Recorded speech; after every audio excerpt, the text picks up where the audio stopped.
buenos días. 24 de junio ya, qué bueno, se está terminando el mes, le quedan solamente algunos días que han sido lluviosos, con charcos, calles inundadas, pero con muchas vacunas para que el país pueda seguir batallando esta pandemia del COVID-19. Qué bueno que ustedes nos escuchan desde sus casas y que nos ven no solamente por CDN 37, sino a través de cdn.com.do.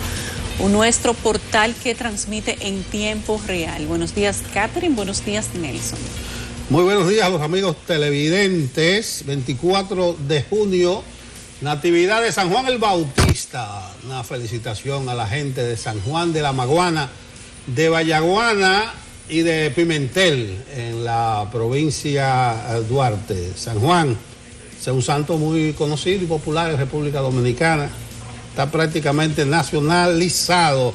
Señores, 37.979.590 dosis contratadas por República Dominicana. Podemos redondearla en 38 millones.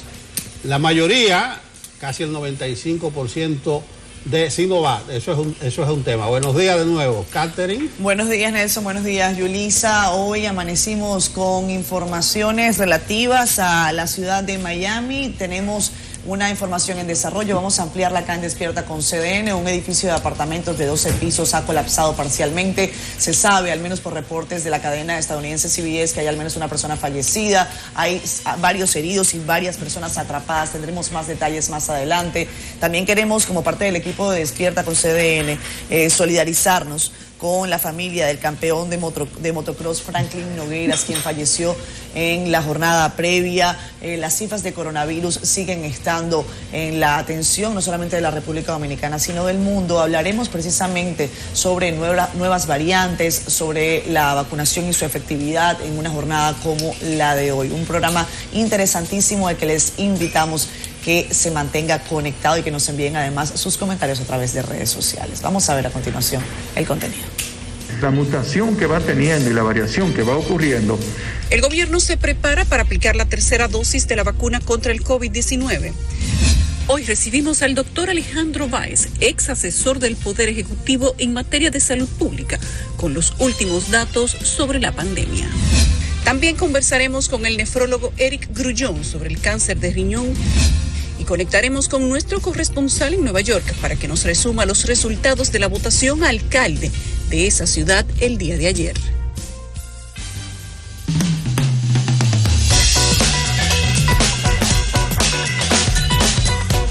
Vamos de inmediato a darle paso a Susan Castaños, que ya tiene las portadas de los periódicos del día de hoy. Susan, adelante. Buen día, Yulisa, Catherine, Don Nelson y a toda esta audiencia de Despierta con CDN. Conozcamos de inmediato las principales informaciones en el ámbito local e internacional que acaparan las portadas de los diarios de circulación nacional. Y lo hacemos de costumbre con el periódico de casa, El Caribe, que imprime una fotografía con el siguiente titular: Rescate de Valle Nuevo, un proceso inconcluso. Esto a raíz de que el área protegida se mantiene en el pulso entre agricultores y el Ministerio de Medio Ambiente y Recursos Naturales. Pasemos rápidamente con el periódico Listín Diario, que abre sus páginas con una fotografía del presidente de la República, Luis Abinader, dando el primer Picasso en el día de ayer, con el siguiente titular: La oferta de Pedernales pasa de 6.000 habitaciones. 9 cadenas hoteleras se interesan por este proyecto turístico. En un segundo titular ampliamos poderes harían del jefe del DNI, cito, un zar de la seguridad nacional. Esto a raíz de que instituciones y personas estarán obligadas a entregar la información que les sea requerida. Pasemos ahora a la portada de Diario Libre, que publica el siguiente titular: Gobierno se prepara para aplicar tercera dosis de la vacuna contra el COVID-19. Esto a raíz de las más recientes declaraciones del ministro de Salud Pública, Daniel Rivera, quien aclaró que la nueva variante Delta no se ha registrado en el país. En cuanto a la primera plana del periódico El Día, vemos el titular: Pacientes inseguros con gran carga por COVID-19.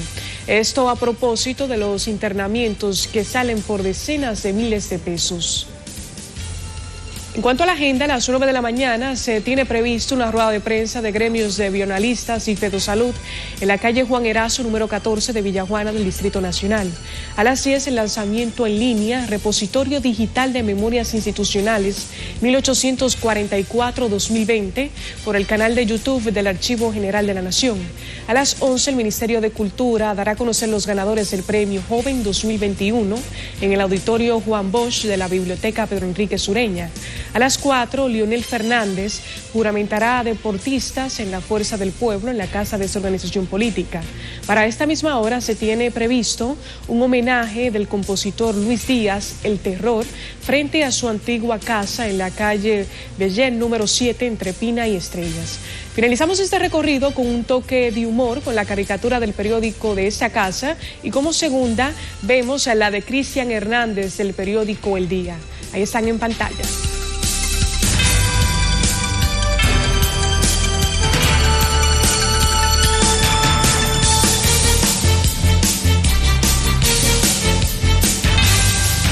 Ha sido todo de mi parte, retorno con ustedes, feliz jueves. Gracias, Susan, que tengas feliz jueves también. Vamos al tiempo.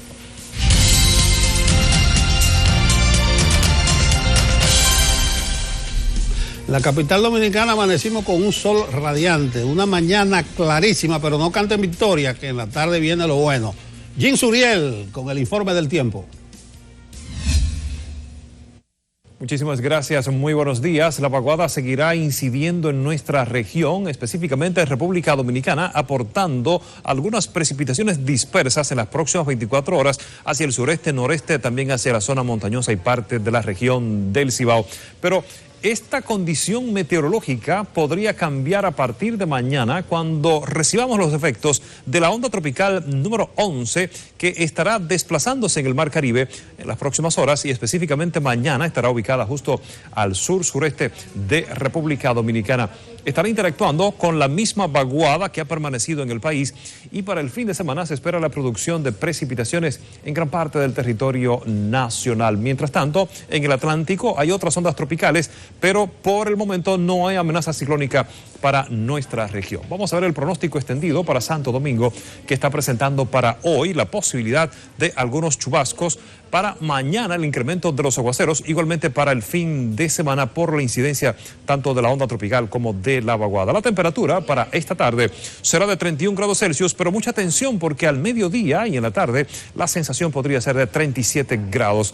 Para Santiago de los Caballeros se espera igual pronóstico con algunas precipitaciones para esta tarde. Mañana igualmente el incremento de las lluvias se registrará en el Cibao, específicamente para el fin de semana. Mientras tanto, la temperatura para esta tarde será de 31 grados Celsius y la sensación de calor 34 grados para la ciudad corazón. Estas han sido las informaciones meteorológicas. Bueno, un día caluroso y la vaguada todavía incidiendo. Así las cosas, también saludamos a los que nos sintonizan a través de redes sociales. Allí está tempranito Juan Pablo Arnaud, por cierto, feliz día de San Juan. Él dice que ayer fue su cumpleaños.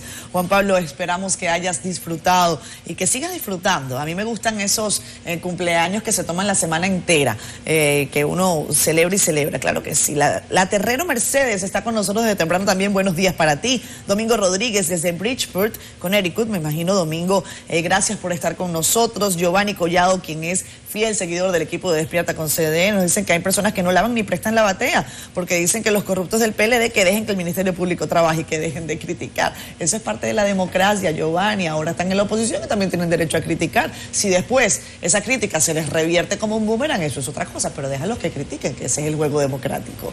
Miriam Cáceres con nosotros también dice, ¿cuánto me dolió en las noticias? Escucha esto, Nelson, algo que hemos comentado, ver cómo estaban botando la leche. Ese tipo de protestas son contraproducentes, le pegan en el estómago, en el corazón a la gente que no tiene. Entonces, definitivamente hay quizás razón, pero a veces la razón se pierde por la forma. Esa quizás es uno de los ejemplos, Nelson.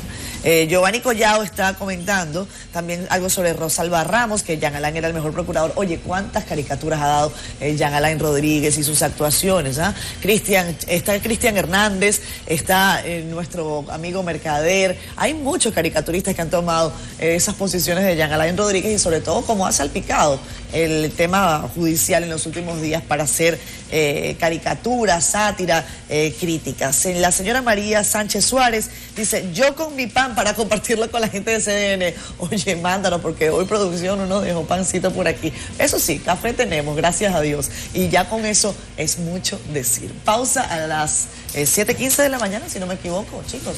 Sí, 7:12. Tempranito. 7:13. 7:13. 15, 12 y 13. No hable de tanto 13, que ya hay una operación de eso. Vámonos. 7:15. Iniciamos la mañana diciendo que en la ciudad de Miami se ha derrumbado un edificio de 12 niveles y que la situación allí podría ser dramática. Hacemos contacto directo con nuestra compañera Ruth de los Santos, quien se encuentra directo en la ciudad de Miami y nos cuenta qué ha sucedido, cuántas víctimas hay y cuál es la situación en este momento. Ruth, buenos días, adelante. Muy buenos días, Catherine, muy buenos días, Yulisa y los demás en el estudio. Bueno, la información nueva en este momento, precisamente a las 7:15, es que ya a esta hora se ha cancelado la búsqueda y rescate. La policía ha informado que están cancelando búsqueda y rescate porque ya se entiende con las investigaciones que se han hecho que ya todas las personas que estaban en el edificio han sido ya sacadas y otras han salido por su propio pie. Bueno, el edificio, como ustedes bien decían, pues el edificio está ubicado en la avenida Collins Avenue con la 88 y es el edificio Chaplin Towers, se llama. Y este edificio, como bien decía, pues tiene 12 pisos y unos 130, según lo que se ha comentado, 130 apartamentos. Wow.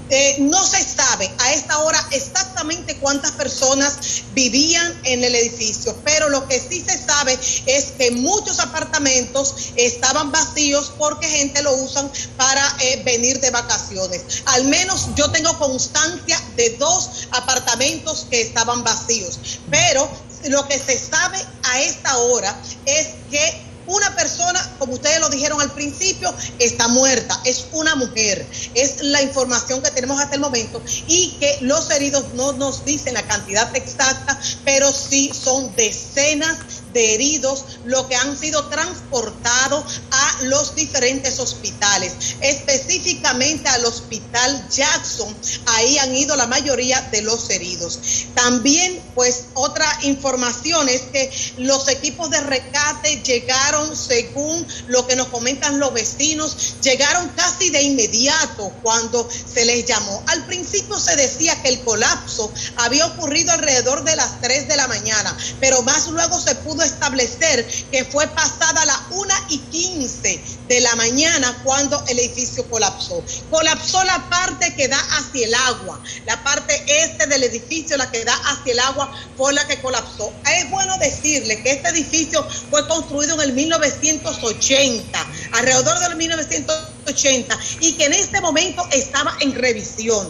Y precisamente habían en el edificio apostado ya maquinarias pesadas, que es lo que están diciendo que probablemente se debe a estas maquinarias pesadas que estaban ubicadas precisamente en ese lado del edificio que se derrumbó, que es el que da el agua, lo que no nos da a nosotros una visibilidad correcta de exactamente la parte que está derrumbada, porque a los periodistas no se les ha permitido pues pasar hacia allá. Nosotros estamos a unas cuantas cuadras de exactamente el lugar del derrumbe, del edificio del derrumbe. Es bueno que ustedes sepan que esto fue en la ciudad de Miami Beach, donde este edificio colapsó y que estaba en revisión. Los edificios viejos Cada 40 años se somete a una revisión de los códigos de la ciudad, para ver si cumplen con los requisitos, con los nuevos códigos, porque se van poniendo pues nuevos códigos de construcción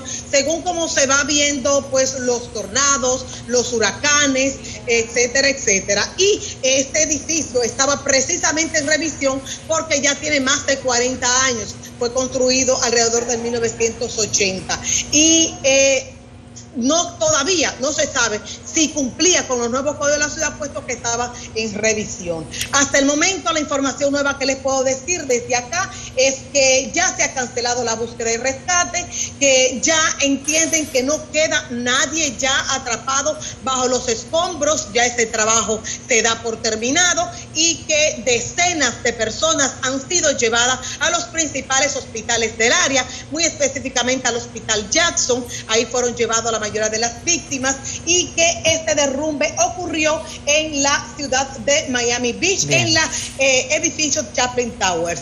Vuelvo con ustedes a los estudios si tienen alguna pregunta. Completo el panorama. Te agradecemos enormemente que nos hayas dado estos detalles. Importante reseñar la información. Hay una persona fallecida, algunos heridos, han suspendido ya la búsqueda, pues tienen información de que no hay nadie ya más atrapado. Qué bueno que haya sido así, al menos las imágenes hablaban de una situación que podría haber sido aún más fatal.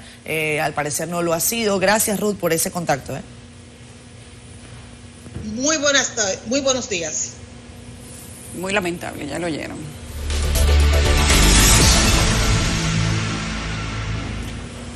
Bueno, vamos a pasar con los pueblos, don Nelson. Sí, habíamos mencionado al principio a San Juan de la Maguana, a Vallaguana, Pimentel, que están de fiesta en la medida que la pandemia lo posibilite. Vamos a ver cómo anda la situación en otros pueblos. Yanela Pimentel con el resumen. Se entregó un hombre que era buscado por su presunta implicación en la muerte a tiros del teniente policial y de su esposa en el sector de la mina de oro del municipio de Miches, provincia El Ceibo.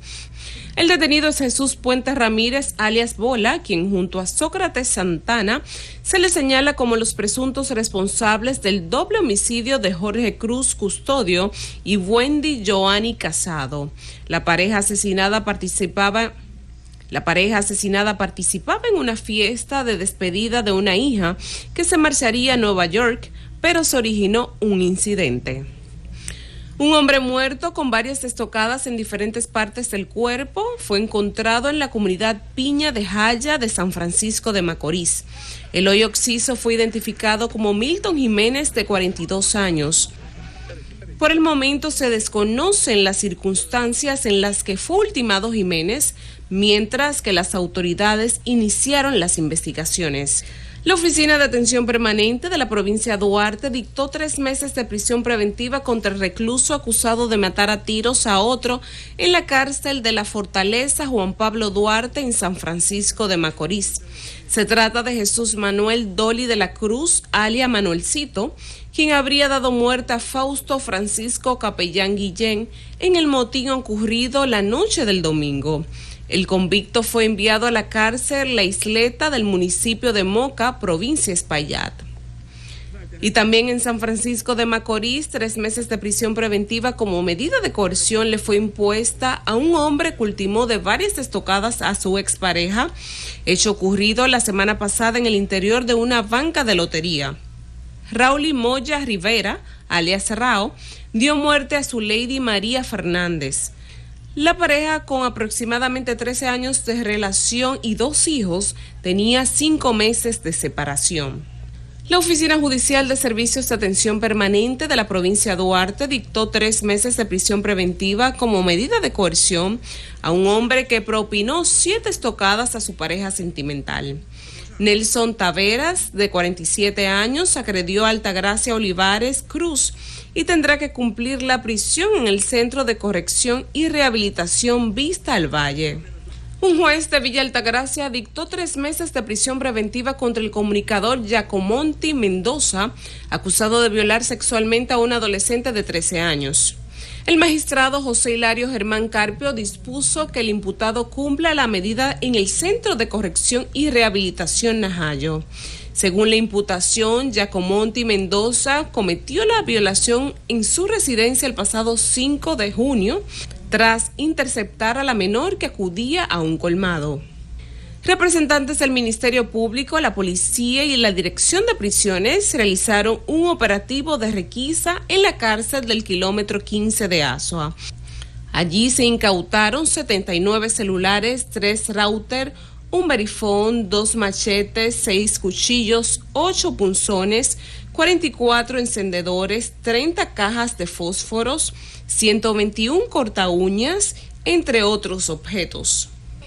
El general Máximo Báez Aybar tomó posesión de la Dirección Regional Cibao Central de la Policía Nacional con asiento en Santiago, donde expresó que reforzará el trabajo que venía realizando el también general Eduardo Alberto Ten y que lo hará de la mano de representantes de todos los sectores para el beneficio de la tranquilidad y seguridad de la ciudadanía. Yanela Pimentel, CDN. Regresamos, en este caso, para irnos a la ciudad de Nueva York, de ese recorrido que hicimos por el interior de la República Dominicana. Allá está nuestro querido amigo periodista Rolando Robles, porque hay varias informaciones que son interesantes para revisar. En Nueva York están ya poniendo fin al estado de emergencia por mejora de la pandemia. Se cumplen 3 años del terrible asesinato del joven de origen dominicano Junior, específicamente en el Bronx. Y también tenemos información relativa a las elecciones que ocurrieron el pasado fin de semana. Adelante, Rolando, buenos días. Buenos días, dominicanos del mundo, donde quiera que estén. Cuéntanos, por favor, por donde tú quieras arrancar, porque son muchas noticias, ¿eh? Sí, en las primarias hay muchos dominicanos involucrados. Claro que sí. Esta ha sido la participación máxima de los dominicanos en este nivel de competencia. Y sobre todo, máxima en lo que se refiere a la presencia de la juventud. Bueno, ustedes saben que hasta un alcalde propusimos por el Partido Republicano que no tuvo éxito, pero en el Partido Demócrata, que es donde se aglutinan el 75% de los dominicanos antes de que llegara Trump, óigame, porque la presencia de Trump le dio un punto.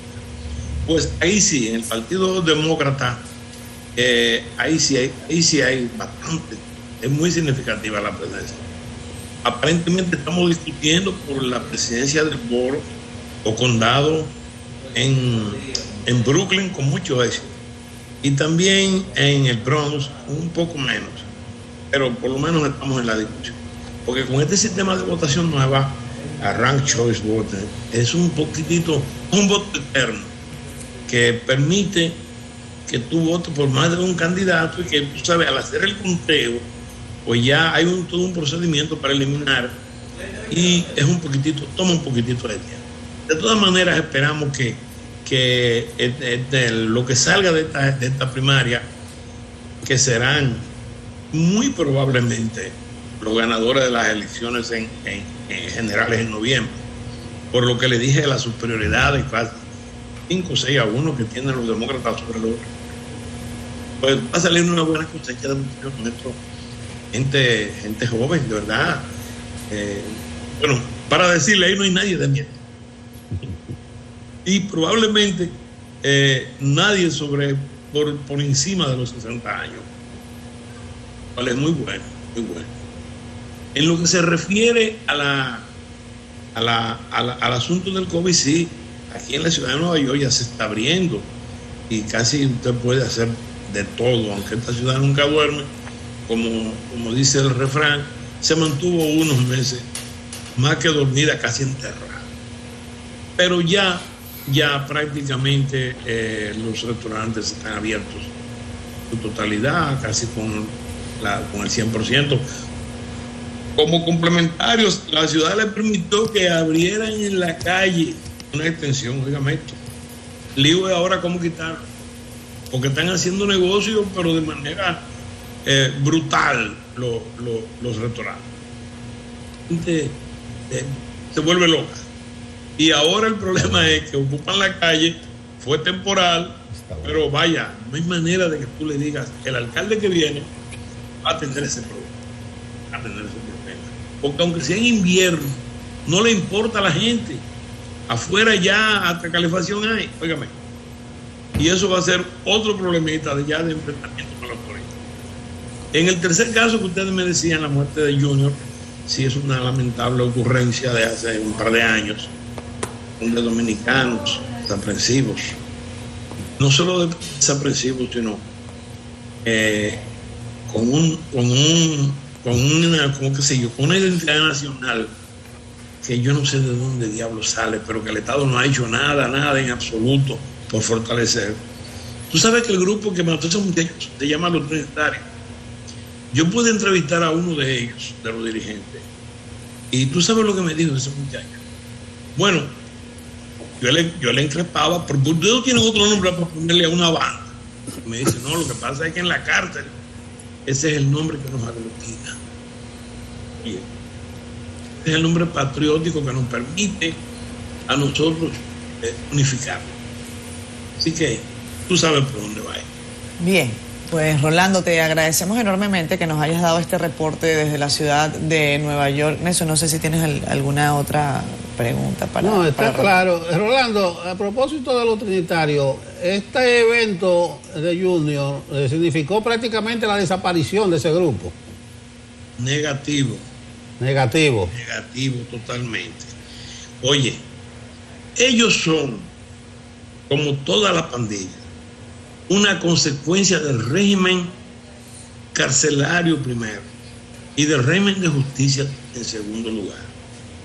Ellos tienen que aglutinarse dentro de las cárceles por nacionalidades para preservar su espacio y hasta su vida. Entonces, eso no implica la desaparición. Lo que pasa es que están más callados. Por ejemplo, para yo entrevistar a este muchacho, tuve que hacerle un decliner legal. Yo lo entrevisté en una agencia de abogados, en una oficina de abogados de Pensilvania, muy famosa. Es el único lugar donde tú puedes estar seguro hablando con delincuentes sobre asuntos que tengan que ver con delincuencia. Ya no hay, ahora mismo no está en el tapete de manera significativa, pero no significa que hayan desaparecido, todo lo contrario, se fortalecen más. Ellos se presentaron excusas, negaron primero que fueran de ellos, porque hay una posibilidad que sea cierto, pero muy pequeña, porque las pruebas que ellos me suministraron eran muy aéreas. Yo no me atrevería a decir que no eran ellos, no, eran del grupo de ellos, efectivamente. Fue una barbaridad. Y la sociedad dominicana, aquí dentro de Nueva York, pues se lamentó muchísimo de eso. Bueno, ahora sí, gracias Rolando. Gracias a ustedes por permitirme hablar con los dominicanos del mundo. Muy bien, Rolando Robles, desde la ciudad de Nueva York, hablándonos del proceso de primarias internas de los partidos para la escogencia del alcalde de la ciudad, también del caso del joven Junior y de prácticamente la normalidad. Dice él que lo de los restaurantes en Nueva York es como una fuga, que la gente se está empatando todo el tiempo de confinamiento. Tiene sentido.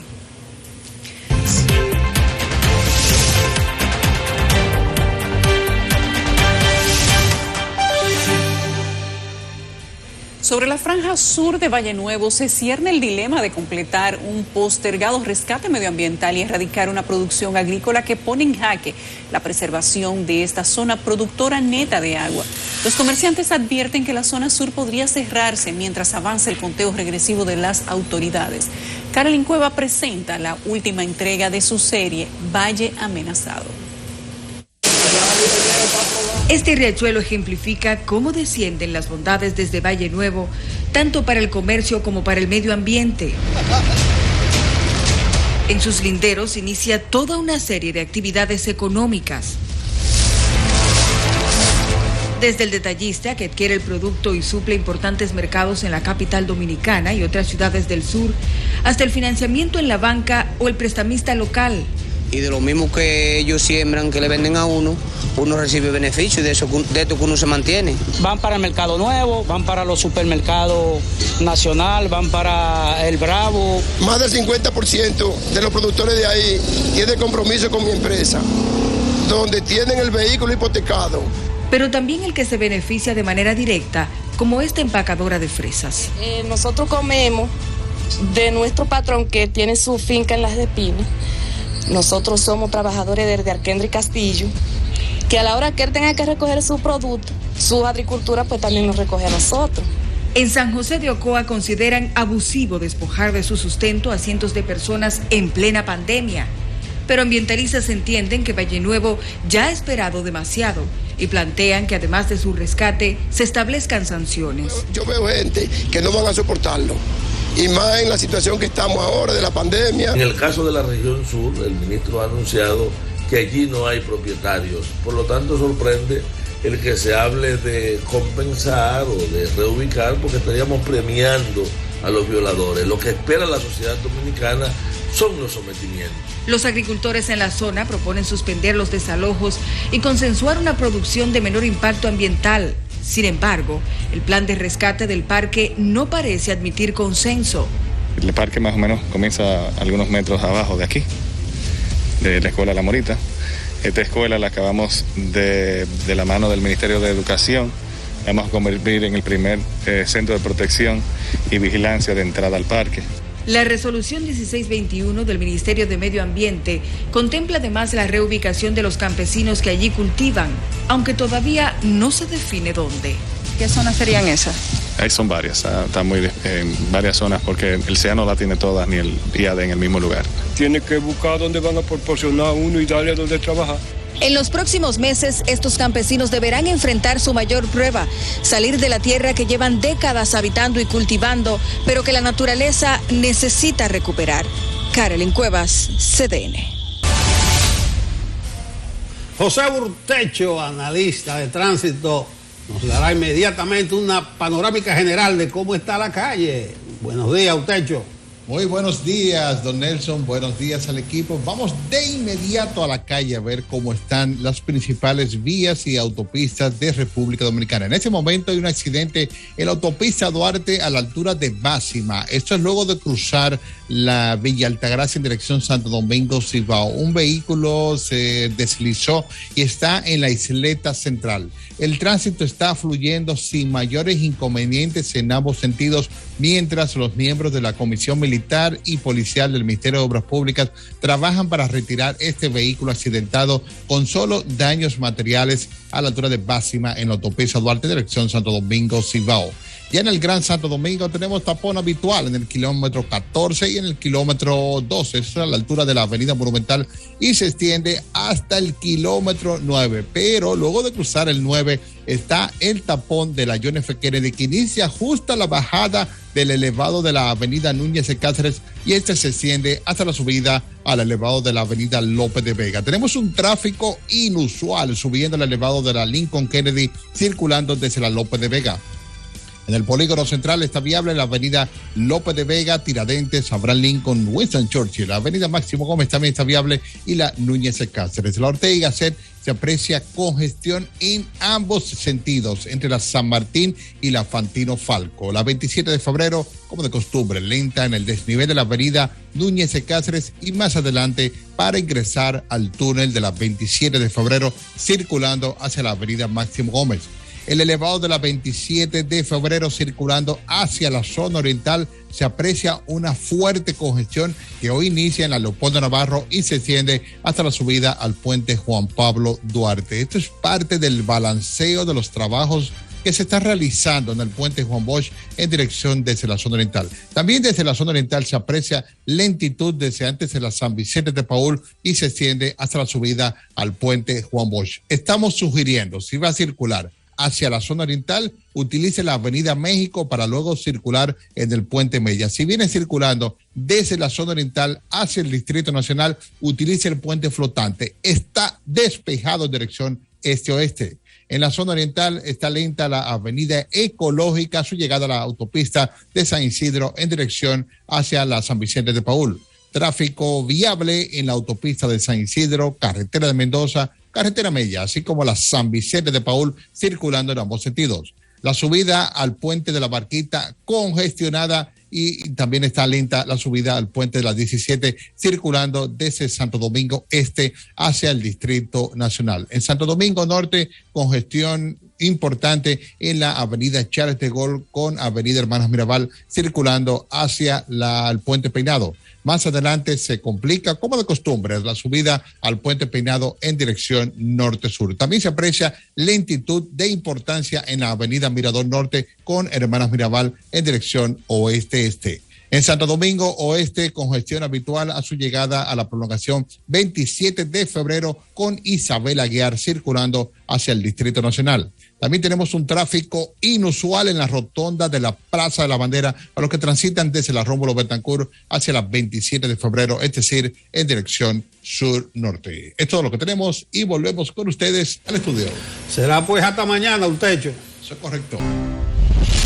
A las 7:42 de la mañana, nosotros vamos a hablar de la reciente actuación de los diputados en la Cámara. Las bancadas opositoras representadas allí acusaron al gobierno de utilizar las prórrogas del estado de emergencia para facilitar licitaciones y compras, además de agenciarse, dicen, préstamos millonarios. Rentería Montero nos trae lo que ocurrió allí ayer. La oposición política cree tener en claro la utilidad que ha dado el gobierno al actual estado de emergencia. Pero nosotros entendemos que es más de lo mismo. ¿Qué vericuetos tienen los estados de emergencia que no sean facilitar las compras, facilitar las licitaciones, acortar el tiempo de distancia? Entiende que la disposición que suprime derechos fundamentales ha servido de poco en la tarea de contener la propagación de la COVID-19 en el país. La gente no ve cuáles son los resultados de un estado de emergencia, pero nosotros que estamos aquí en el Congreso sí sabemos qué se mueve detrás de todo esto. ¿Cuáles son los beneficios que va a aportar? Decretar un toque de queda. Cuestionan que las propias autoridades no actúen en sintonía con las disposiciones que se imponen a la población. Hay un enfoque que nos genera algún nivel de confusión. Por un lado, se está creando las expectativas como que ya todo hay condiciones de aperturarla, pero los indicadores que dan son otros. Unas 14 prórrogas al primer estado de emergencia de marzo de 2020 se han aprobado en el Congreso. Durante ese periodo, el gobierno de Luis Abinader ha tomado unos 10.000 millones de dólares en préstamos para solventar los efectos del coronavirus. Sin embargo, los resultados en materia de salud son exiguos.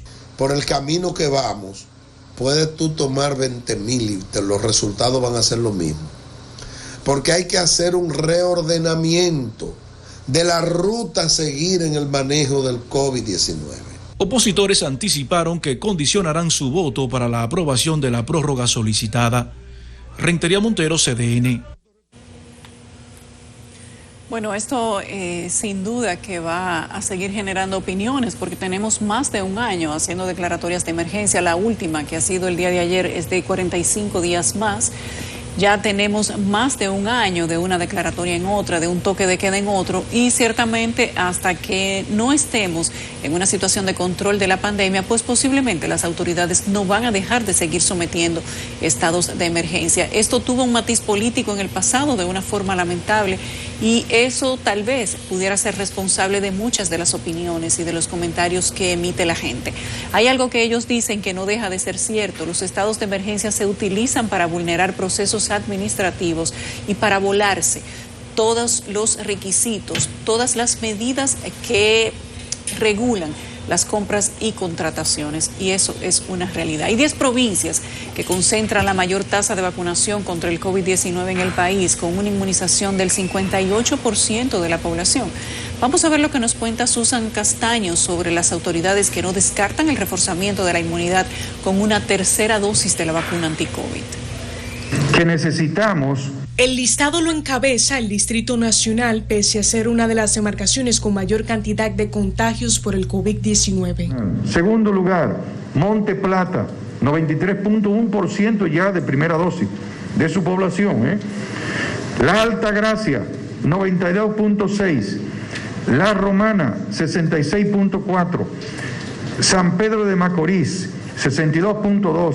Sin embargo, el total de inoculados en el país a la fecha alcanza un 58% de la población. Desde ahora hasta julio, buscar aplicar toda esta vacuna para nosotros poder llegar a esa gran vacunación, por lo menos de un 80%, que eso habla de la inmunidad del rebaño, mayor protección, menor ocupación. Las autoridades sanitarias no descartan el reforzamiento con una tercera dosis de la vacuna anti-COVID. Hay empresas que ya lo tienen. Por ejemplo, Pfizer ha dicho muy claro que quiere a los 9 meses de la última dosis vacunar.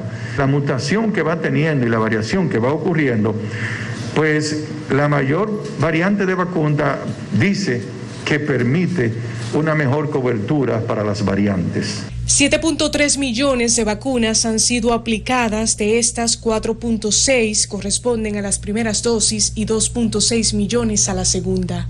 Susan Castaño, CDN.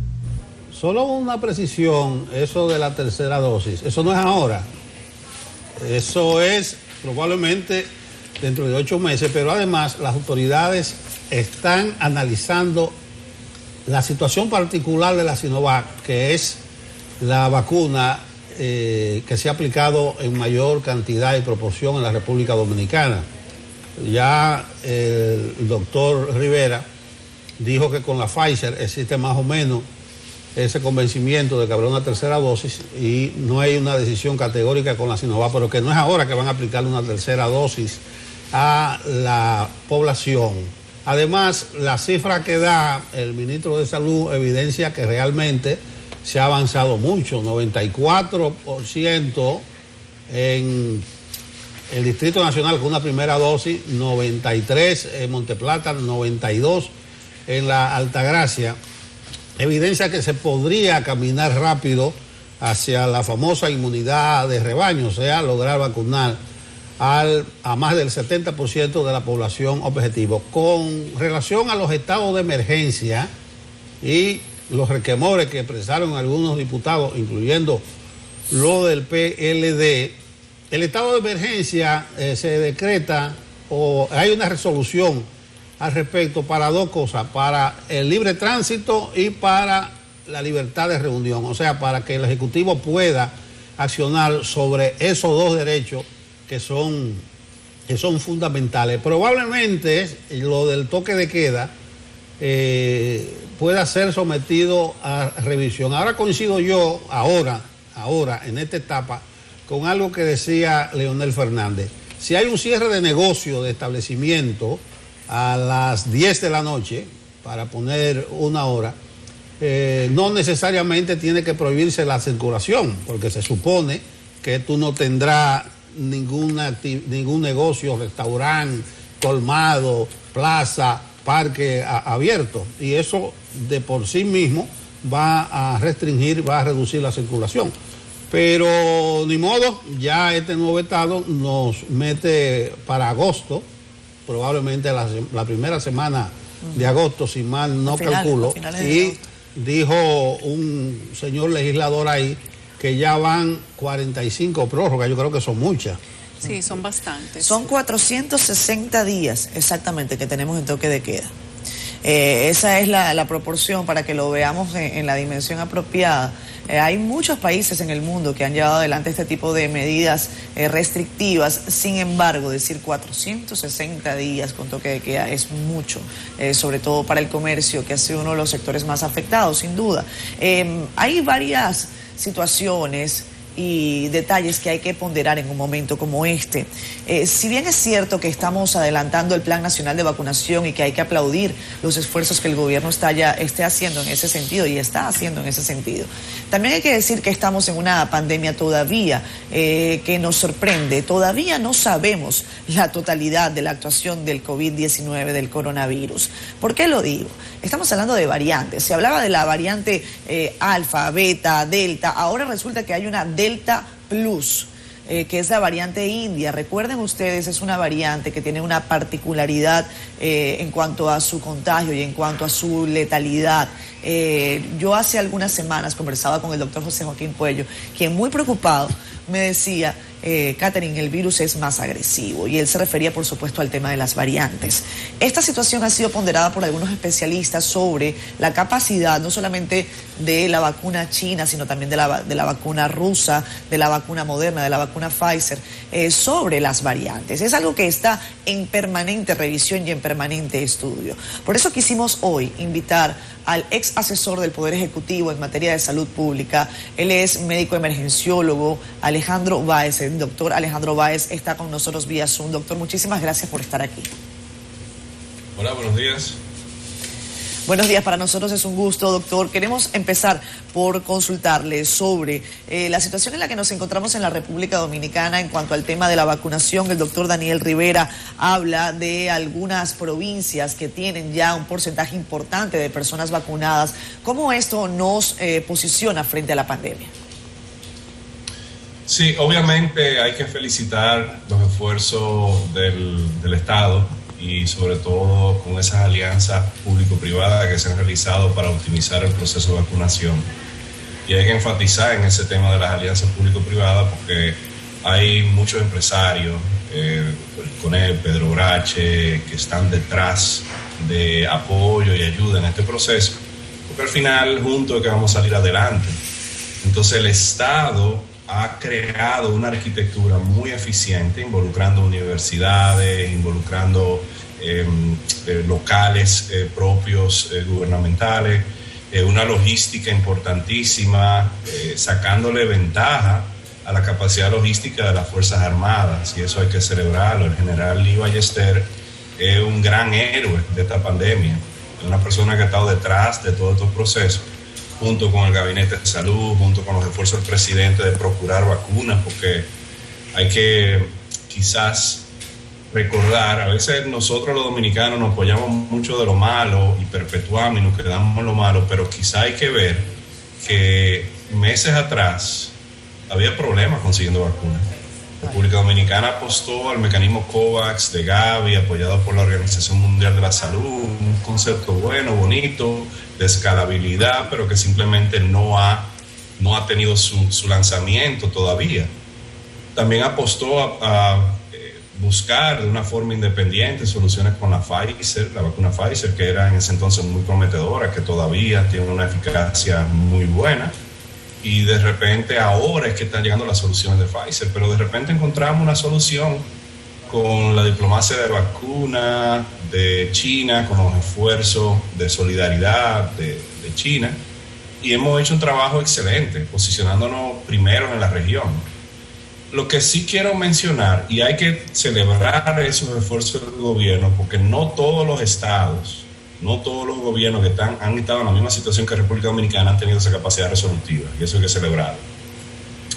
Ahora bien, hay que hablar un poquito de quizá la psicología de este proceso de vacunación para motivar. Mi opinión es la siguiente: ya lo que se querían vacunar, se vacunaron. El gran reto ahora está en abordar los que tienen resistencia a la vacunación. Las personas que quizá dudan del proceso científico de desarrollo de la vacuna, hay que dar a entender que el proceso científico se ha hecho y se continúa haciendo con todos los estándares éticos y científicos. Las personas que quizá, porque no entienden bien esta pandemia, ocupan su cerebro con teorías de conspiración que le contaminan esas decisiones correctas y contaminan las decisiones correctas de otros.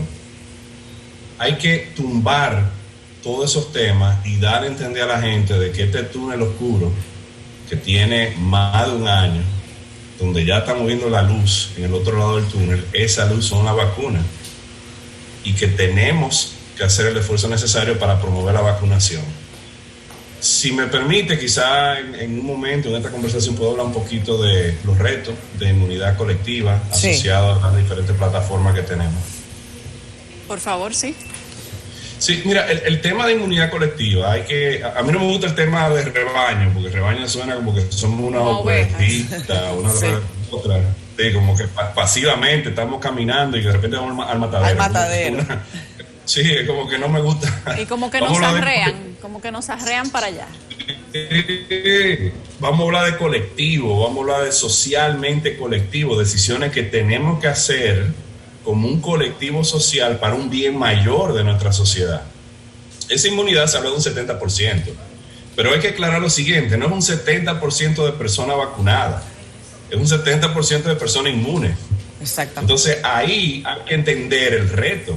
El reto es, las diferentes vacunas tienen diferentes rangos de efectividad. Estamos hablando que quizá un booster de una tercera dosis con un mix and match de otra plataforma, de otra metodología de vacuna. Estamos hablando de que 70% inmune también incluye la población dominicana, tiene un 30% de jóvenes. Jóvenes que todavía muchos no han entrado en la sintonía de lo que tienen que hacer con esto y todavía creen que son inmunes a esto, aunque la evidencia en sala de intensivo, mortalidad, nos está demostrando que los jóvenes también se enferman. Entonces hay que hacer un llamado colectivo, quizás anclándolo un poquito con ciencia, con conciencia y ciencia. Y es el tema de que para lograr esa inmunidad colectiva tenemos que tener 70% de personas inmunes, vacuna en brazo, y cuando tiramos los números estamos hablando de que va a ser quizás una totalidad de la población que va a tener que estar a bordo con este proceso para nosotros lograr esa inmunidad colectiva, porque no es vacunación colectiva, es inmunidad colectiva que estamos hablando. Bueno, el concepto que se está manejando es de vacunación colectiva. Alejandro, tú estuviste en la definición de los ejes iniciales estratégicos para abordar la pandemia. Decía yo al principio que hasta ayer 37.979.590 dosis de vacuna contratada, agregándole los 5 millones más de Sinovac, anunció la vicepresidenta. 38 millones de dosis. ¿Y cuál tú crees que es la estrategia? ¿Prevención para una tercera? Probablemente que pueda dificultarse el mercado más adelante, porque no se entiende bien a qué tanta dosis de vacuna. Sí, bueno, una cosa tiene que ver mucho con lo que hablábamos anteriormente. También hay que entender quizá la perspectiva de la necesidad de un tercer booster que se está hablando todavía como una posibilidad. Sí. Yo entiendo que en este caso hay que pecar en ser conservador, ser agresivo mejor, y tener como el dicho de más mucho que poco. O sea, en este caso lo que queremos es no solamente con la solución de Sinovac, sino que ya vimos que Estados Unidos se montó en este tren de la diplomacia de vacuna. Hay que acordar que estos temas de COVID abarcan muchos sectores. Hay un sector de salud pública que es lo principal, hay un sector económico que también hay que verlo como algo importante. En un momento yo hablaba del cuerpo humano y el Estado, y como el cuerpo humano tiene órganos vitales, y como el Estado o una nación tiene también órganos vitales, en este caso la salud pública vamos a decir que sea el corazón, pero también se necesita el pulmón, el cerebro, necesitamos otros órganos, en este caso la economía, en este caso otros elementos que son vitales para el buen funcionamiento de un Estado. Y a nivel de gobierno se ha visto mucho el tema de políticas, diplomacia de salud, diplomacia de vacuna, donde ahora mismo hay un poquito de competencia geopolítica entre diferentes naciones poderosas, Estados Unidos, China, Rusia, y por eso es que vemos ahora que Estados Unidos finalmente se salió del concepto de America First y está entrando en conciencia de lo que es la solidaridad, lo que es el posicionarse también como un líder geopolítico, ya está un poquito atrás, porque China entró en esa sintonía hace muchos meses. Entonces ahora que Estados Unidos saca y dice, bueno, doné billones de dólares, miles de millones de dólares al mecanismo COVAX, eso no necesariamente se lanzó bien, vamos ahora a donar 500 millones de dosis de vacuna a diferentes países.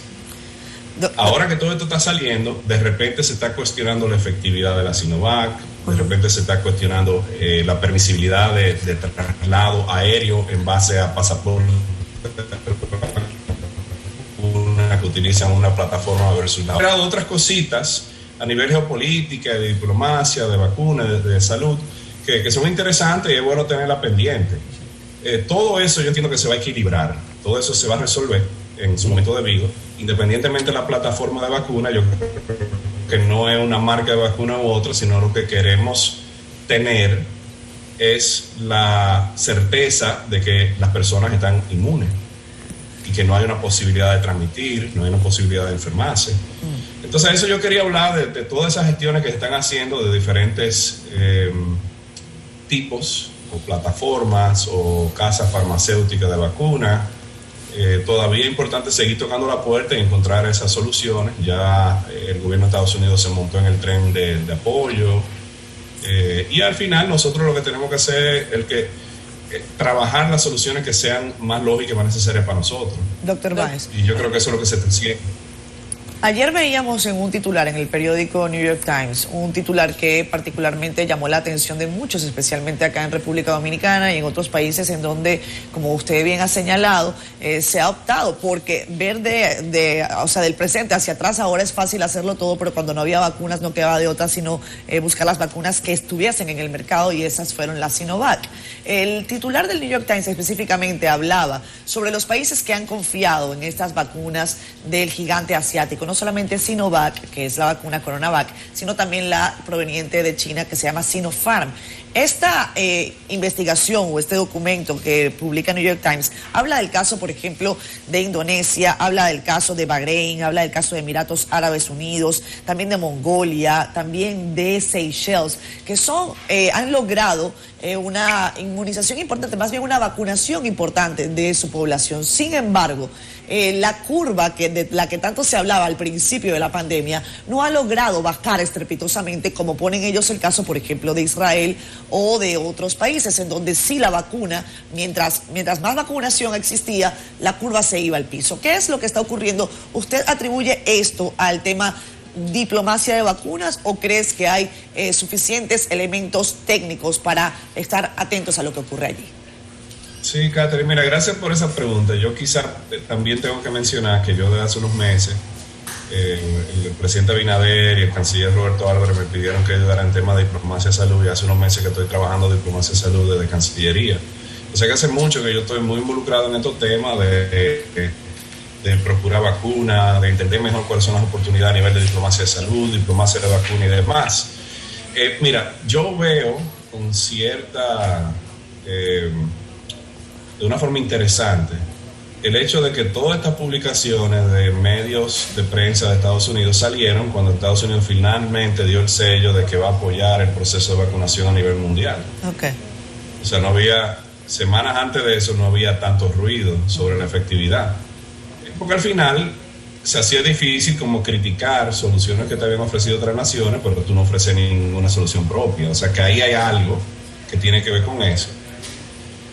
Yo entiendo que sí hay geopolítica, sí hay diplomacia de salud en muchas de estas aseveraciones, pero también hay algo de ciencia. La realidad es que cuando tú comparas una vacuna que tiene un 90 y tanto % de efectividad con una que tiene de un 50, un 60 y tanto % de efectividad para contagio, para prevenir contagio, prevención primaria, se presta para estos análisis. El artículo de New York Times te habla, por ejemplo, de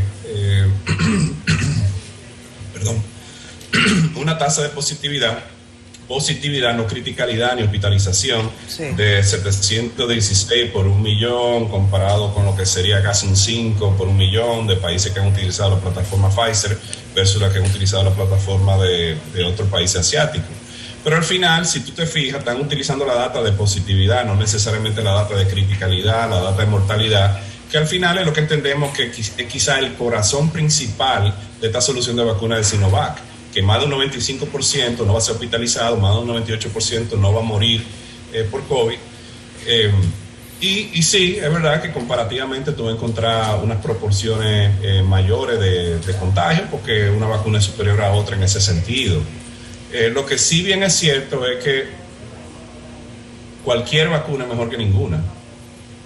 Un 60% de protección, sabemos que el estudio de Brasil te hablaba de un 50 y tanto %, sin embargo el de Indonesia te montaba un 64% de prevención primaria. eso es mucho mejor que cero. Claro. O sea, al final tenemos que hacer la matemática y tenemos que quitarnos quizá la bata de médico que ve un paciente a la vez y ponernos el sombrero de salud pública, que lo que vela es por un macro, por un bien mayor, por un bien común, y entender de que esto se trata de salud para las masas, como un enfoque de que se trata de un bien mayor. Ahí, por ejemplo, entramos también en el tema de complicaciones. Mucha gente tiene miedo a la miocarditis que te resulta de la plataforma mRNA de Moderna y Pfizer. Ese es otro tema que está sonando. Pero al final los números son tan negligentes, tan bajitos, que el beneficio de utilizarla es mucho superior, mucho mayor a cualquier tema de efectos adversos o complicaciones que pueda venir por la vacuna.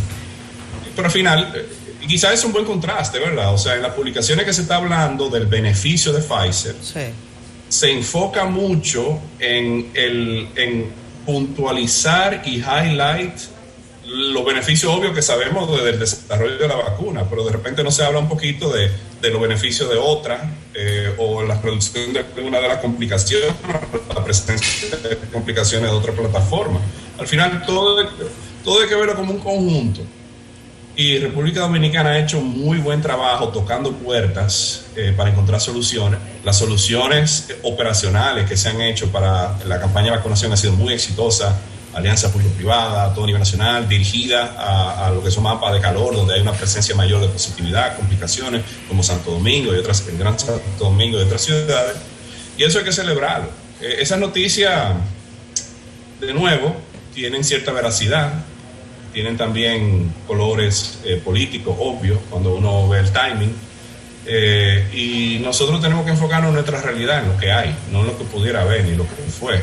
Doctor Weiss, recientemente en Italia, en la ciudad de Nueva York y otros países han celebrado que llegaron al 70% de las personas vacunadas y le han dicho a sus poblaciones que abren totalmente el comercio, aunque con revisiones de vez en vez, y que ya pueden salir sin mascarilla, al menos a lugares públicos. ¿Cuándo ve usted que República Dominicana podría llegar a un punto como ese? Y si ve correcto que con el 70% de la población vacunada no inmune, ya hayan mandado abrir totalmente el comercio, quitado las restricciones de estado de emergencia y se hayan quitado las mascarillas. Sí, mira, la pregunta es buena, porque al final yo entiendo que también quizás lo que nos ayuda a nosotros en República Dominicana es que el timing de otras naciones es asíncrono del nuestro y nosotros podemos reproducir mejores prácticas y lecciones que otros países están implementando. Ya habiendo salido de su tercera ola, recordamos lo catastrófico que fue el COVID en Italia y hay que enfatizar que una buena campaña de vacunación le ha dado ese tema esperanzador. Yo creo que al final, mira, al final no es solamente, esto no es un tema de mirar como con un telescopio, una sola métrica, un solo indicador. Lo que hay que mirar es la totalidad de lo que es el comportamiento epidemiológico de la pandemia. Hay que integrar el tema de vacunación y yo entiendo que sí, que una meta es decir 70% de las personas vacunadas, eso es una buena meta. Pero después de eso hay que ver, ok, de ese 70%, ¿cuáles son las otras oportunidades? No parar ahí, y es lo que yo quiero dar a entender. No, quizás... O sea, que la meta sea el 100%, por ejemplo, doctor. Sí, yo creo que la meta de 70% vacunado es una meta buena, muy buena. Y la gente tiene que entender que tenemos que llegar ahí. El problema, yo creo, con la mentalidad del dominicano es que todavía hay gente que dice que, bueno, como hay 30% que no se debe vacunar, yo estoy en ese 30%. Pero tú no sabes cuánta gente más están metido en ese tren que dicen, bueno, como hay un 30% que no se debe vacunar, yo estoy ahí. Yo creo que la meta debe ser seguir. La meta tiene que ser vacunar a todas las personas posibles, acordando que no es nada más la vacunación, es el desarrollo de inmunidad, porque el desarrollo de inmunidad es que te va a permitir que de 10 personas que están en un grupo, 7 que estén inmunes, si hay uno que tiene el virus, no lo va a contagiar, porque tienen la inmunidad, tienen esa inmunidad celular, humoral, y ahí es donde viene el beneficio de esta inmunidad colectiva. Yo creo que lo que está pasando en Europa y en Estados Unidos, en algunos estados, ustedes han visto que se han levantado muchas medidas en muchos estados en Estados Unidos. De paso, jocoso ver que hay estados como Nueva York y Washington que están promoviendo la vacunación, incentivando con cerveza, con alcohol. Inclusive en Washington State están hablando, como la marihuana es legalizada, están hablando de incentivar la vacunación con el uso de marihuana, que yo creo que es como curioso. Pero ahí sabemos que estamos cansados del COVID. Sabemos que hay fatiga de COVID. Todos estamos cansados. O sea, yo personalmente, yo no he tenido tiempo para reflejar en el impacto que ha tenido el COVID en mí y en mi familia. Yo lo que he hecho es tirar para adelante, seguir mirando para adelante, seguir mirando con esperanza, servir de médico.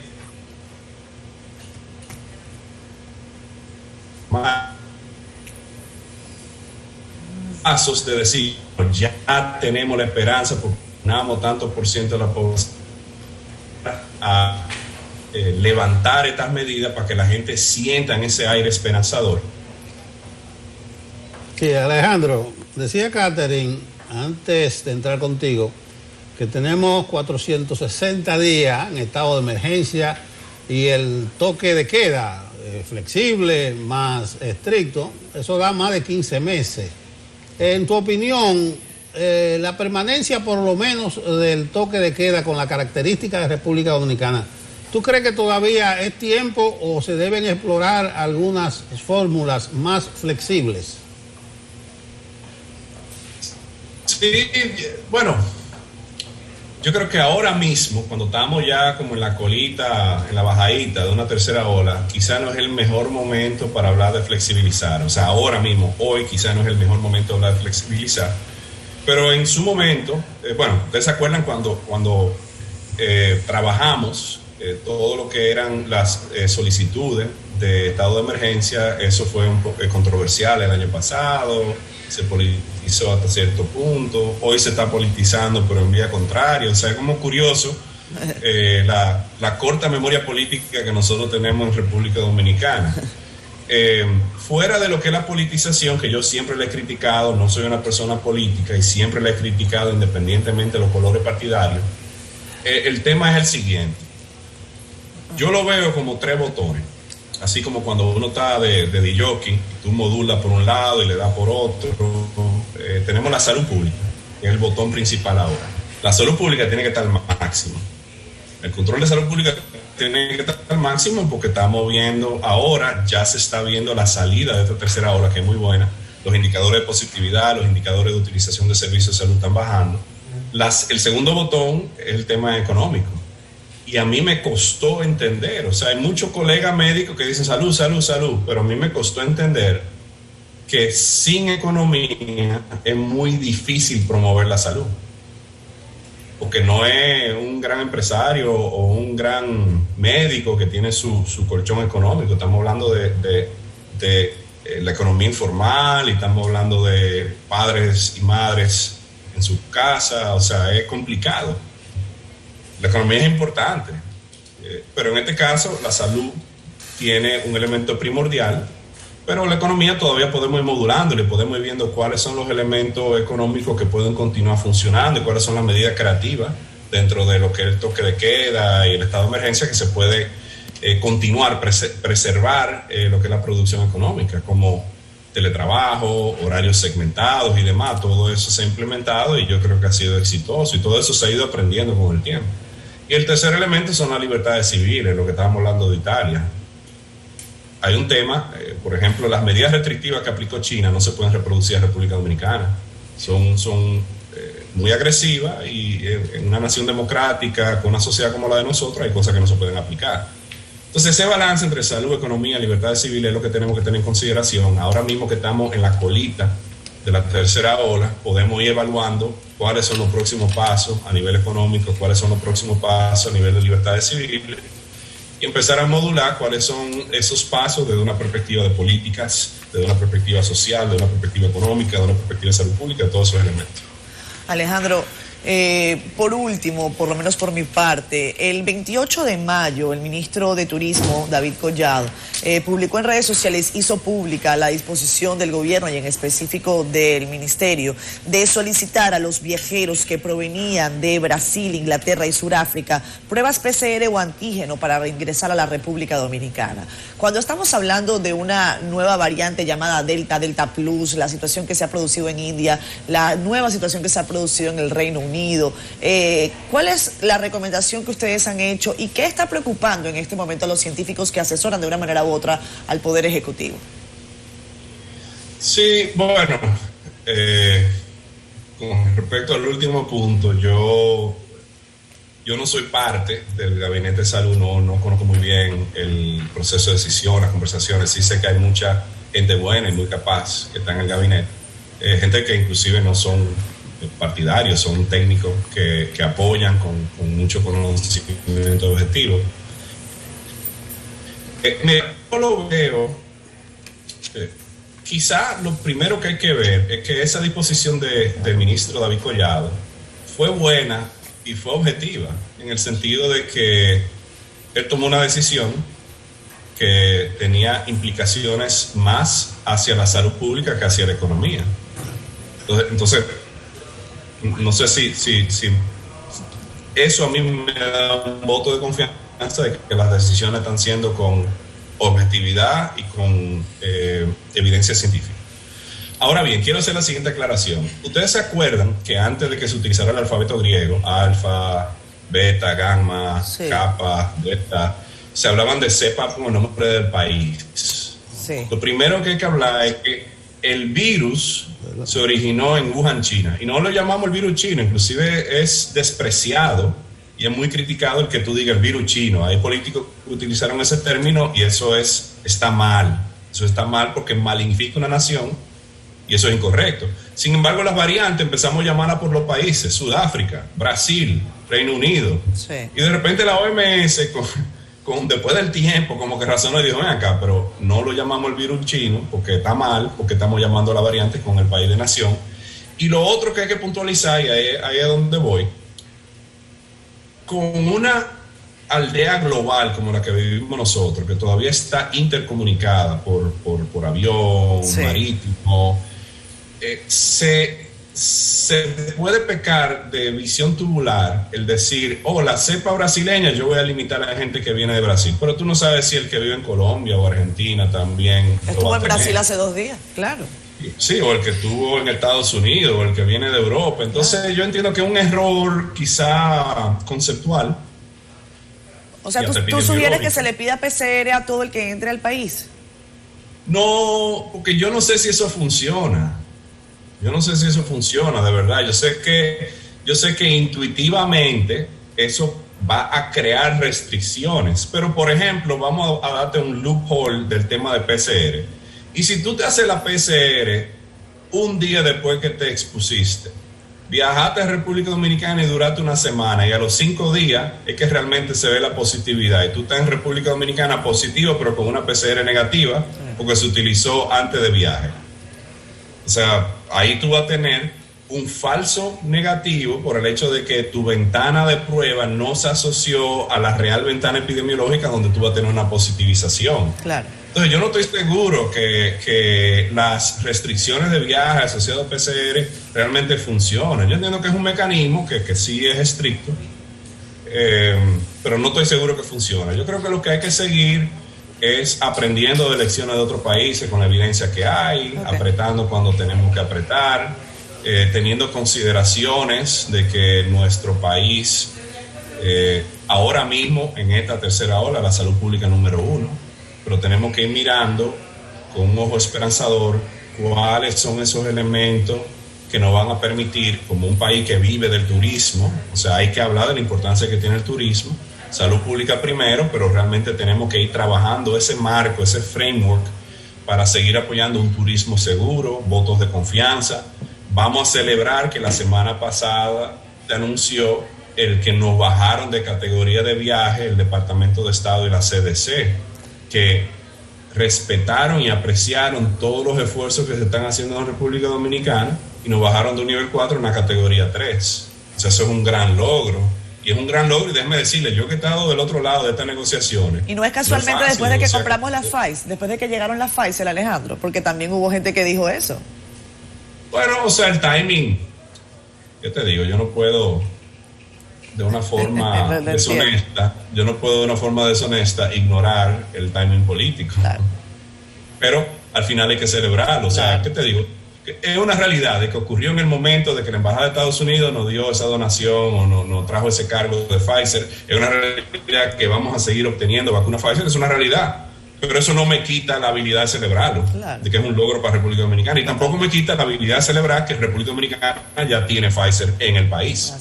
O sea, vamos a quitarnos las ideas de duda, preocupación y negativa, y vamos a apoyarnos en lo positivo que está asociado a todo eso que está pasando. Gracias, Alejandro. Alejandro, gracias. Definitivamente siempre es un lujo tenerte en este espacio, arrojar un poco de luz, una versión objetiva, optimista sobre la situación del coronavirus en el país, a qué nos enfrentamos, qué nos reta, es siempre para agradecer de tu parte. Que tengas feliz día, ¿eh? Gracias por la oportunidad. Gracias por tu tiempo, bye.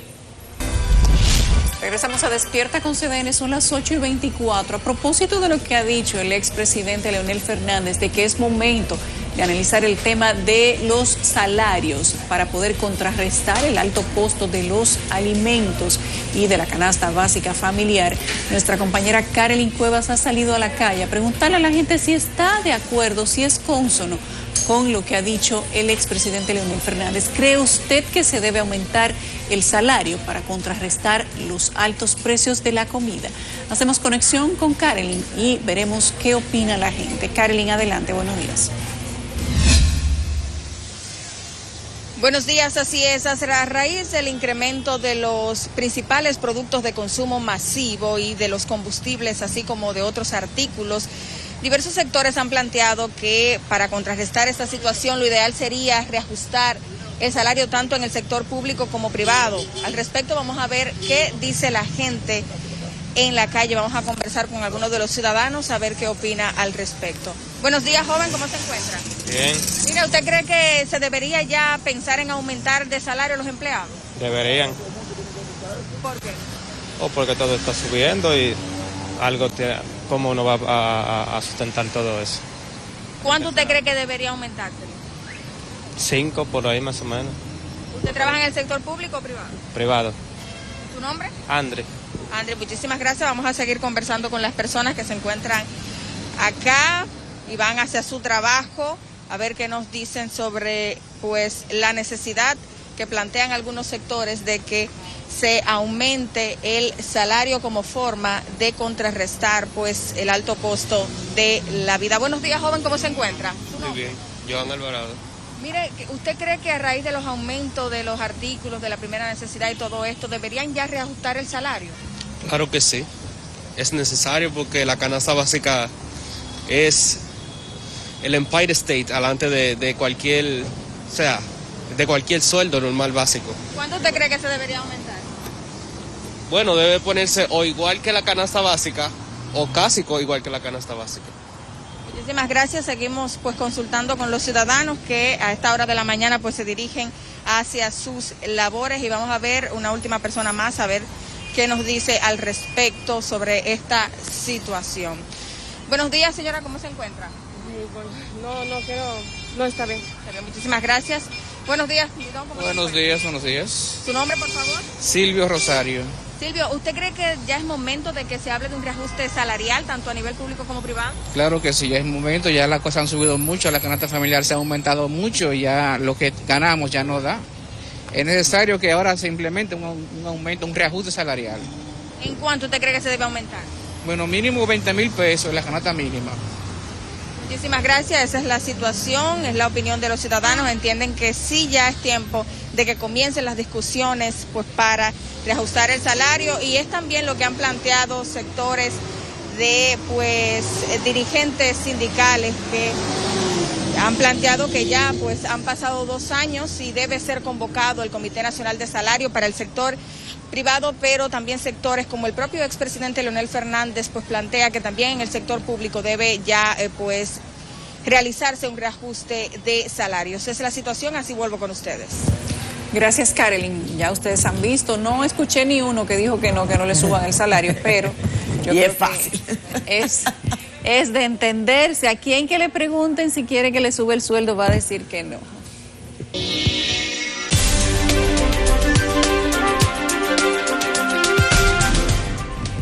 Vamos a hablar ahora con el doctor Eric Grullón, nefrólogo. El tema, cáncer de riñón. Urólogo. Más delicado todavía. Todavía, mucho más delicadeza. Cáncer de riñón. Doctor, le oigo mucho hablar a ustedes de la necesidad de cuidar el riñón para evitar desarrollar la insuficiencia renal. Pero ¿cuál es la mejor manera de cuidarlo? Fíjate, el riñón es un órgano muy noble, tan noble que nos mantiene con un pH adecuado, una osmolaridad adecuada, y es el encargado de eliminar todos los desechos tóxicos que nosotros tenemos.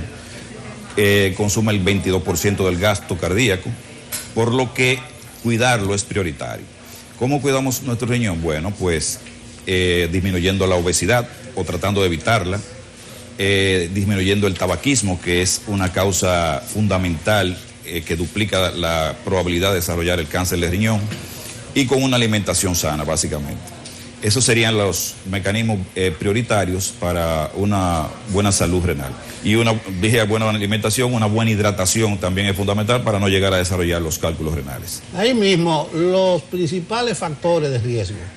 Los principales factores de riesgo son los que acabo de mencionar en el cáncer de riñón. La obesidad, la hipertensión, el tabaquismo. Si es un paciente, por ejemplo, que está sometido a diálisis por insuficiencia renal, se incrementa en un 30% la probabilidad de desarrollar el cáncer de riñón. ¿Por qué el tabaquismo, doctor? El tabaquismo tiene una incidencia negativa en la anatomía humana en general. Básicamente también, aparte de desarrollar el cáncer de pulmón y de fundamentar también e incrementar el cáncer de riñón, también tiene una muy alta incidencia en el cáncer de vejiga. O sea que de beneficio no tiene para nada en el organismo el tabaquismo. Doctor, uno de los problemas principales del cáncer renal es que no avisa. Y yo creo que esa es la X que ustedes viven despejando. ¿Cuáles son los avances en ese sentido? ¿Cuál es la recomendación que están haciendo actualmente las autoridades en materia de salud en este sentido? Fíjate, Catherine, realmente, como tú dices, el cáncer de riñón no avisa, pero sí tiene una particularidad. El 50% muestra presencia de sangre en la orina, hematuria, y eso ya es un indicativo de que algo no está funcionando bien a nivel renal. También hay ocasiones en que puede presentarse un bulto o una masa a nivel del abdomen o hemiabdomen, depende de cuál de los dos sea, y fiebres, escalofríos, sensaciones de una enfermedad que puede ser común, pero básicamente lo más importante es la presencia de hematuria o sangre en la orina. Se ha incrementado la detección del cáncer del riñón en virtud de que también se ha incrementado el acceso a métodos diagnósticos de imágenes. O sea, ya cualquier persona que va a una consulta, independientemente de que sea con el urólogo o con el nefrólogo o con el internista, le indican una sonografía abdominal. Y en una sonografía abdominal va a aparecer una imagen del riñón que no es la adecuada. Claro. También se tiene muchísimo acceso a las tomografías y también son imágenes que van a proporcionarnos el dato de que ese riñón no está en su condición normal y presenta una masa que no estaba y que no debería estar en ese momento ahí. Entonces, esto nos sugiere, o le sugiere al médico que está evaluando al paciente, que debe ser evaluado por un urólogo. El urólogo entonces ahí toma cartas en el asunto, procede a los estudios consecuentes para investigar si realmente ha desarrollado o está desarrollando un cáncer de riñón. Doctor, parece una obviedad, ya que usted ha hablado de los principales factores de riesgo, pero ¿cómo vivir con una enfermedad de riñón? Bueno, en el caso del cáncer de riñón, cuando se localiza, vamos a iniciar, que son 4 etapas.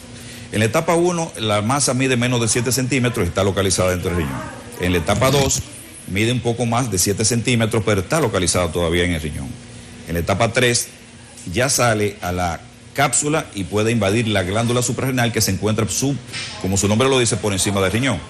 Y en la etapa 4 es cuando ya ha invadido las venas renales y órganos anexos. En todas las etapas, pero básicamente en las 2 primeras etapas, el tratamiento ideal es la nefrectomía radical, o sea, sacar el riñón completamente y con esto la supervivencia a 5 años es de por encima de un 95%. Debo mencionar que en la etapa número 1, que todavía la lesión es pequeñita y se encuentra en el riñón y no es tan grande, el tratamiento diana ahí sería lo que sería una nefrectomía parcial, porque conservaríamos una parte del riñón y junto con el otro riñón que está sano. Y con esto también el paciente podría llegar a tener una supervivencia de hasta el 95%. En las otras etapas, en la etapa 3 también está, pero ya no la parcial, sino la nefrectomía radical. Y en la etapa 4, que es donde ya hay una invasión a órgano masivo, se hace una cirugía, una nefrectomía de citorreducción. ¿Por qué? Citorreducción significa reducir el tamaño del tejido. Este riñón ya está muy comprometido, es un tamaño muy grande y hay que hacer una nefrectomía para disminuir el tamaño de ese volumen y que el paciente pueda tener una expectativa de vida que ahí lamentablemente disminuye un 13% a los 5 años. ¿Cuántos tipos de enfermedades puede tener el riñón? Porque como usted ha dicho, el cáncer puede dar algunas señales, aunque no siempre es así.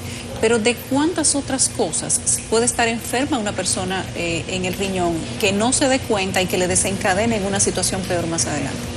Bueno, lo más frecuente es las infecciones urinarias, ¿no? Y las infecciones urinarias tienden a subir desde la vejiga hacia el riñón y producen lo que se llama una pielonefritis. Ahí no es una enfermedad grave, no es un cáncer, pero sí puede ser una enfermedad que desencadene que el paciente termine en un cuidado intensivo. ¿Por qué? Porque como el riñón filtra 180 litros en 24 horas, entonces en ese filtraje de esas bacterias ahí se van a diseminar por el organismo entero y produce lo que se llama o se conoce como una septicemia. Puede llegar a producir esto. Otra enfermedad muy común es los cálculos renales, que se ven más en pacientes, por ejemplo, que tienen alteraciones metabólicas o que no se hidratan bien.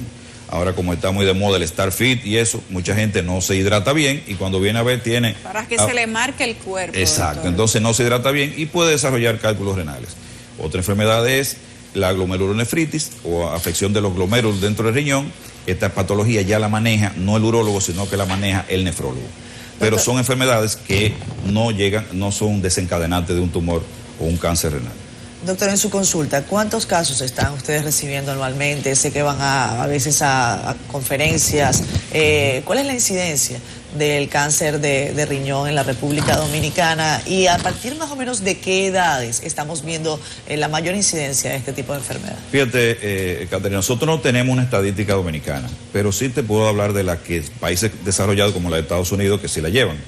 Lo que sí te puedo decir es que, por ejemplo, en Estados Unidos se va a diagnosticar este año alrededor de 76,000 casos de riñón. Y de eso, unos 13,000 van a fallecer.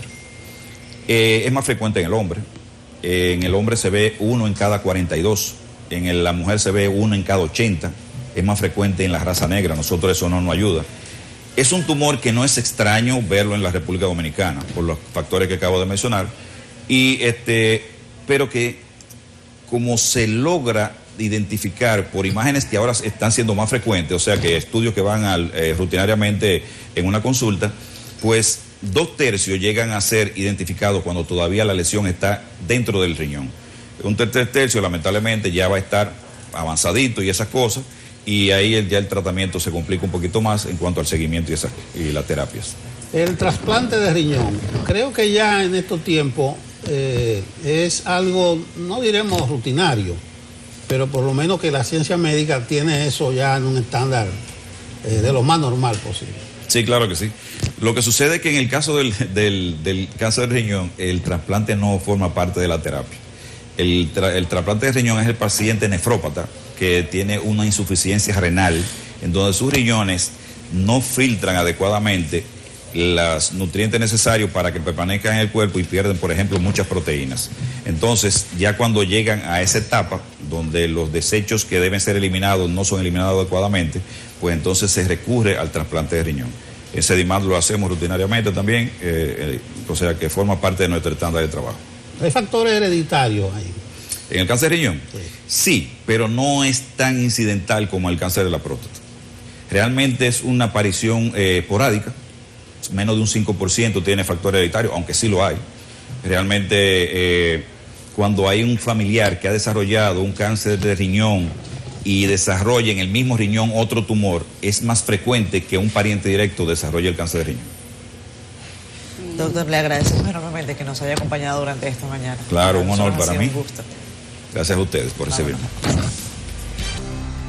Además, antes de despedir, solo para justificar la última imagen que teníamos mientras Fran comentaba, ese derrumbe en Miami, hay una persona fallecida, 10 personas heridas, ocurrió entre la calle 88 y Collins Avenue en Miami. Hay 4 argentinos desaparecidos por este derrumbe, según información oficial. Repito, es un derrumbe parcial de un edificio de 12 plantas en Miami. Hay a las 9:15 de la mañana una rueda de prensa de las autoridades locales para dar más información. Se cree que todos los que estaban vivos están fuera de este edificio de 130 apartamentos. Despedimos Despierta con CDN. Gracias a ustedes, como siempre, por estar con nosotros. Bye, bye. Hasta mañana.